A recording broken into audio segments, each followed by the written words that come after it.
I sort of joke that, I mentioned my bets, like come the robot apocalypse, I'm going to get saved because, I sort of, in my movie, kind of show that I have empathy and understand them and maybe they won't enslave me. But And kind of AI is obviously a topic that's been explored in sci-fi for so many years, but we're kind of at a point now where it seems kind of particularly zeitgeisty. It's really of the moment. Do you think that makes it more difficult or kind of easier to make fresh stories about AI when it's something which everyone's kind of thinking about all the time?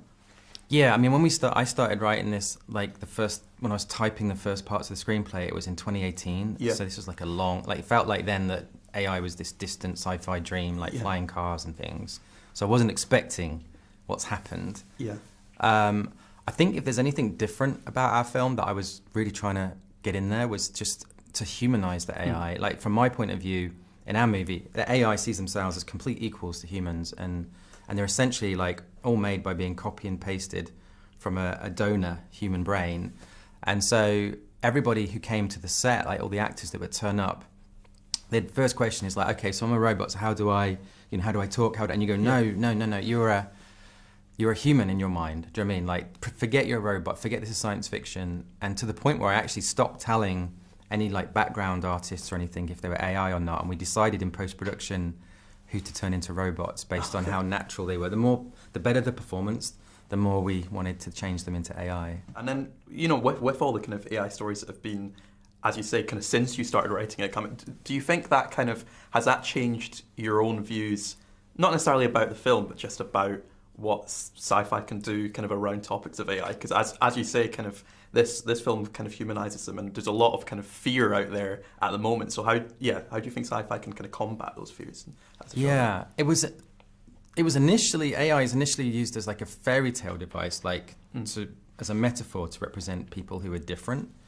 Something that was really interesting is 4 or 5 years ago when we first wrote a draft, the big note I got from everyone and the studio was like, but why would you ban AI? AI isn't it such an amazing thing? Why would people ban it? And we spent a long time trying to set up the story in such a way that you understood why people might be a little bit anti-AI at the start of the movie. And like now it's hilarious because it's kind of the default setting of everyone. Yeah. And I think it really helps the movie. I don't know, I sort of joke that, I mentioned my bets, like come the robot apocalypse, I'm going to get saved because, I sort of, in my movie, kind of show that I have empathy and understand them and maybe they won't enslave me. But it's like, I don't know, I think it's just one of those things where science fiction's not really supposed to predict the future, it's supposed to prevent it. And so you kind of throw ideas out there that interest you, and then we got really lucky with the zeitgeist on this one. Yeah, and in terms of kind of building, because it's such a fully realised version of the kind of not so distant future that we see in the film. I know you've kind of talked about how the kind of idea came when you were driving in Iowa, is that right? But were there any kind of specific images that you had in mind at the start of this kind of world building exercise? What were the kind of main things that stuck out to you in terms of how you wanted this world to look? There was loads. Something that really stuck with me, and I was adamant I was going to get it in the movie no matter what, was I was really lucky when I was a kid, went on a family holiday and we went to Thailand and at one point went up to like Chiang Mai and did a tour of a factory, and I have this really sort of like imprinted memory of these women who were in the factory all talking to each other, and they were doing a very complicated task with their hands that they'd done a million times. They never didn't need to look at it anymore, and so they're just gossiping and stuff. I don't know what they were saying, but they were laughing and talking whilst doing this, like making cigarettes or something. And I was like, oh my god, this is crazy. It really stuck with me, and I was like, when I started writing this film, I was like, I'd love to see those women again doing that, but they're making a robot.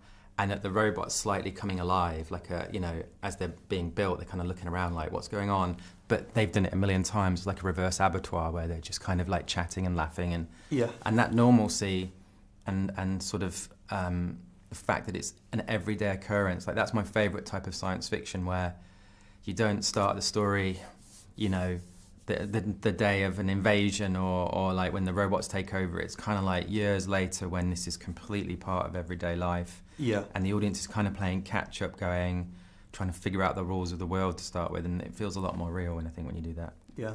And, you know, this is obviously your first film kind of outside the franchise space for quite a while. How kind of different was that going back from obviously your first film, Monsters, was not in the front, and then you've kind of worked within these massive kind of franchises. Did that change your kind of perspective then going back and making this film completely original, kind of from no IP? What's that kind of process like? Yeah, I mean, there's pros and cons. Like, there's a massive pro, which is you can do anything you want. Yeah. Do you know what I mean? Like, no one can say no because it's up to you. You're creating this world, and that's great. The downside is, like now, where I have to kind of educate the world on our movie and sort of try and like get people to understand what it's about and everything. Whereas you get that kind of built in and that fan base built in when you have a franchise. So it's like swings and roundabouts, really, and I can tell you in a few weeks which one was better. Yeah. And you know, you say they're kind of talking about free reign, you can do whatever you want. Was there kind of any aspects where there was any kind of pushback from the studio or anything where you kind of pretty much kind of out on your own to do whatever you want? Yeah. No, this is all my fault. Like, I would love to. No, I mean, seriously, I kept waiting for it. Kept waiting for that moment where we were going to get that terrible note of like, oh no, but that's the whole reason I'm doing the movie, and it never came. They've been brilliant. It was New Regency, and they did films like The Revenant, you know, and the Lighthouse, you know, and The Northman, things like this. And so they're very filmmaker friendly. They like a bit of artisticness in their movies, and so there was no pushback really. It was cool. It was great. Yeah. And can you talk a bit about the kind of process of, you know, I know it was quite an innovative kind of process using really light cameras and kind of doing a lot of the kind of stuff in post and stuff. What can you talk a bit about your kind of process and why that was chosen? Well, I just wanted to do. There was a lot of things we did differently. I'd done a very small little film where we just drove around Central America with 5 people, and it was a really freeing, creative experience. And then I got to do those big, massive blockbusters, which was like amazing that it goes around the entire world, and you get this like infinite sort of canvas, you know, scope and scale. And so I was trying to find the sweet spot between the two, and the main thing meant going to real locations. For every scene in the movie, went to a real place. So we went to 8 different countries, travelled like 10,000 miles during the pandemic, which was crazy. And then had this new technology as well. Like, so these cameras were very lightweight.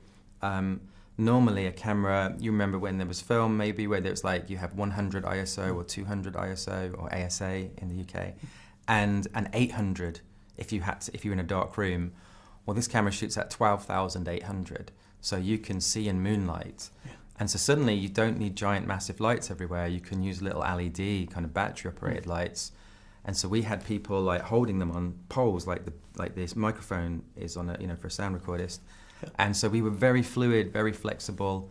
It was just a very freeing experience that wasn't like the normal like massive Hollywood shoot. Yeah. And kind of going forward, is this kind of, you know, original sci-fi, original blockbusters, is this kind of, do you want to kind of keep doing this kind of stuff? Would you think you could be tempted back to franchise stuff, or is now you've had this experience, is this kind of what you want? Whatever I'm about to say to you now, you're going to play this back to me in like 3 years and go, what happens? I think that I love like this. I hate the word IP and franchise. It's like a real terrible way to describe great stories, right? But there's a lot of things out there that I would be very interested in doing, but I would only be interested in doing them if I could do it this kind of way. I don't want to go back to like everything against green screen and in studios all the time. It's not how I want to make films. So we'll see, maybe mix it up, a bit of original stuff, a bit of franchisey stuff. But do you feel quite positive about kind of the future of original blockbusters? Do you think there is still kind of space for them? I guess we'll find out a lot. Yeah, we're going to find out. But I hope so. Yeah. I think something's coming, you know, on the horizon with AI. There's a lot of tools, you know, everyone's worried about in terms of how it'll affect the industry.